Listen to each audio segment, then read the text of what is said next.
Hi friends, तर सध्या ह्या स्लीवचा खूप ट्रेंड चालू आहे, म्हणजे कोपऱ्यापर्यंत बाही आणि इथं शोल्डरला पफ्स, थोडासा पफ स्लीव्ज अशा प्रकारे खूप सुंदर अशी पफ स्लीव्ज मी आज तुम्हाला त्याची कटिंग सांगणार आहे. बघा दिसायला किती सुंदर दिसतो.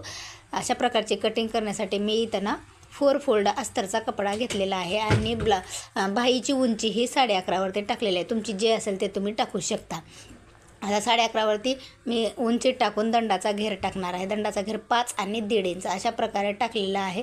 आणि आता तिथून आपल्याला 3 इंचावरती मार्किंग करून 1 इंच आणि ह्या साईडला 1 इंच अशा प्रकारे 1 इंचाचं मार्किंग करून अशी आपण रेष ओढून घेणार आहोत. त्या रेषेचा आपण सेंटर काढून घेणार आहोत. अशा प्रकारे नॉर्मल बाहीचं झाली. आता आपल्याला पफचं मार्किंग करायची आहे. आता मी पफ घेतलेला आहे, छोटासाच घेतलेला आहे, म्हणजे असं 2.5 इंच आहे आणि या साईडनं 2.5 इंच अशा प्रकारे मी 2.5 इंचाचा बॉक्स तयार करून घेतलेला आहे. तुम्हाला पाहिजे असेल तर तुम्ही 3चा किंवा 4चा पण करून घ्यायचा. खूप सुंदर दिसतो अशा 3चा आणि 4चा पफ. आता ही आपली झाली नॉर्मल बाही. आता पफ्स अशा प्रकारे आपल्याला पफची पण बाहीचा आकार देऊन घ्यायचा आहे. अशा प्रकारे एकदम मस्त असा पफचा बाहीचा आकार झालेला आहे. एकदम बॉक्स आहे ना, त्याच ठिकाणी आपला पफ येणार आहे. अशा प्रकारे पूर्ण बाही रेडी झालेली आहे.